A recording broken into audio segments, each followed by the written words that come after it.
Hello, everybody, and welcome to another episode from the Spirit server. And today, I want to finish this area here. But before we do any of that, I want to fix some things from last episode, finish them. And one of them is this lava farm. This lava farm right here is kind of like in the middle of nothing, and I think it needs to blend in to look more. And I was inspired by the texture of the dripstone block. It really brought me the memories of a cottage of my grandparents, and that cottage was interesting because my grandpa built a lot of the building himself. And one of the things he built was a makeshift grill to, grill things. And he also built a smokehouse. I used Google Translate to translate this, so if smokehouse is not a good translation of the term, I guess blame Google Translator. If it looks like this, like makeshift furnace, it would probably be outside of the main house, so nothing catches fire. So that's why I think it needs to be better, but let's go to sleep, and when we wake up it will be nice and built. Good night. And we are up, and we can look up, and it's done. I know it isn't anything special, it's just basic, but I don't need this area to look, it's like something special. I just want this area to feel cozy, and it looking like it's just been placed here because why not, is kinda how I look at it. A simple villager living in a house, farming his fields, would not care for if the thing he's going to build will look good or no. He will care if it works and if it will give him food or benefit him in any way. And I think that this fits the bill. It is functional, it benefits the household. What more can you want? Well, I have personally one thing I want. One thing I feel is missing from this area, and that's a path. A nice road leading from here all the way there and then continuing to the thing we will build later. So let's jump into the time lapse of me building everything up. But just before we go into the time lapse of the path, there's one more time lapse before that. I want to turn the dirt here into mud, because it will just look 100% better. So without any further stalling, let's go into the time lapse of me turning the surrounding dirt into mud and me building a path. Let's go.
path is done.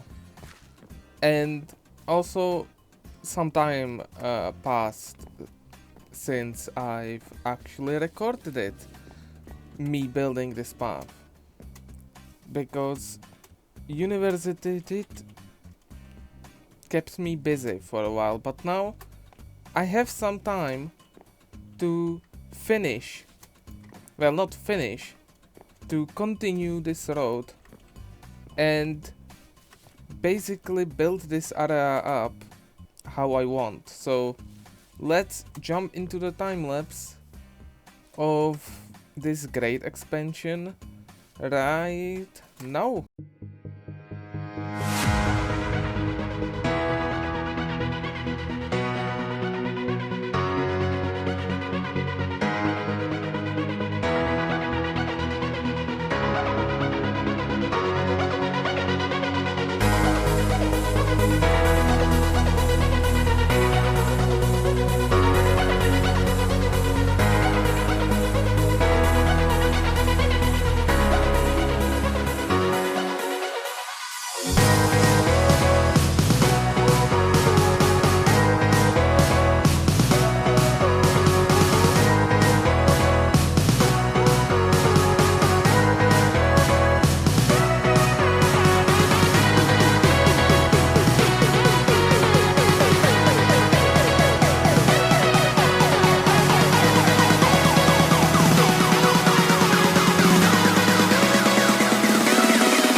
done.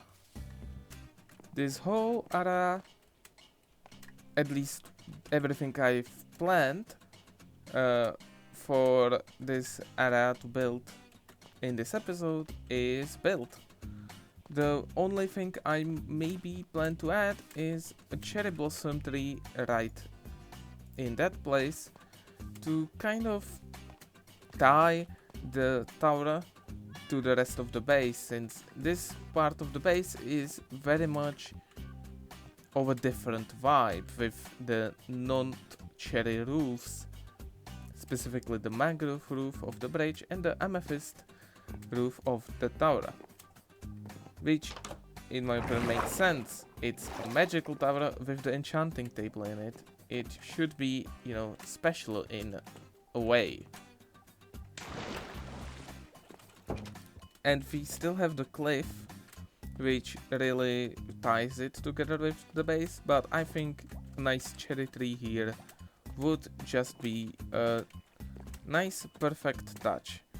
But I do need to design that tree, and unfortunately I don't have time to design trees right now. But what I do have time is to finish this library. This library is built to be the home of 2 villagers, specifically librarians. There are 2 places for 2 lecterns here. Thanks to the carpets with berry bushes underneath them,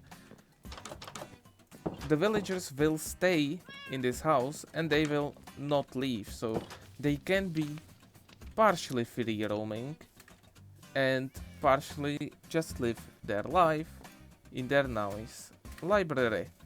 The problem is, villager moving is notoriously difficult and annoying. The other problem is, this is where the library is, you know, and my villagers are all the way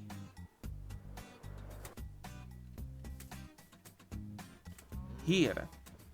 Normally, transporting villagers on this long distance would be difficult, but now with the new updates we can lead boats, meaning the whole villager transporting business should be way easier. So I'm gonna prepare some stuff for this transportation and I'll see you then. I am now ready to, for the first time, experiment with leads and boats in terms of transportation. So let's... Oh my god, it works. I don't know what I expected, but I definitely didn't expect it to be this easy. Nice. Unfortunately, the dog needs to go. The pig needs to go. Don't look. Now, I don't think we can do it like this. Can we row the boat just inside? No, we cannot. Can we do it like this? No, we cannot. Okay, so I think we need to go through the side.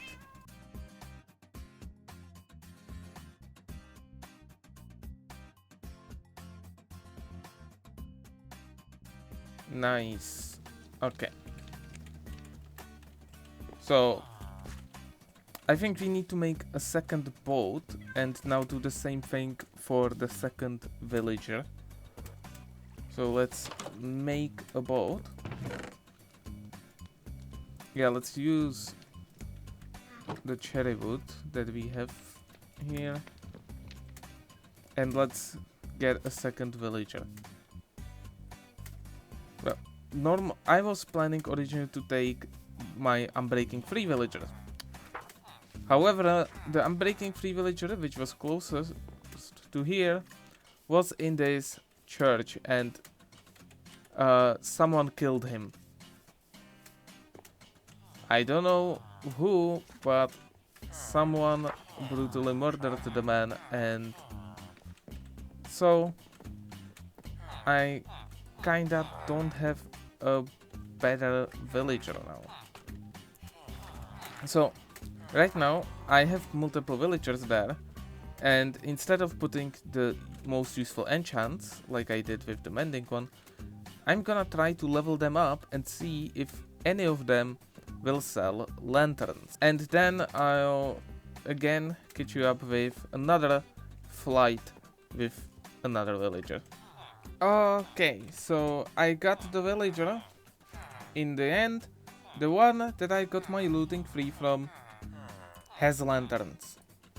And that's the important thing for me, so I don't care about anything else. Oops. Let's fly this guy to the thing.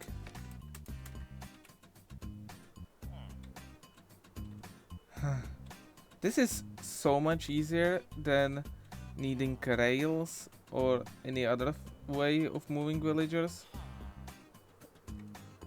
Just want to appreciate this being in the game. I can't wait for Happy Ghasts making village transformation even more accessible. But we should now have most of the things. So let's take this out.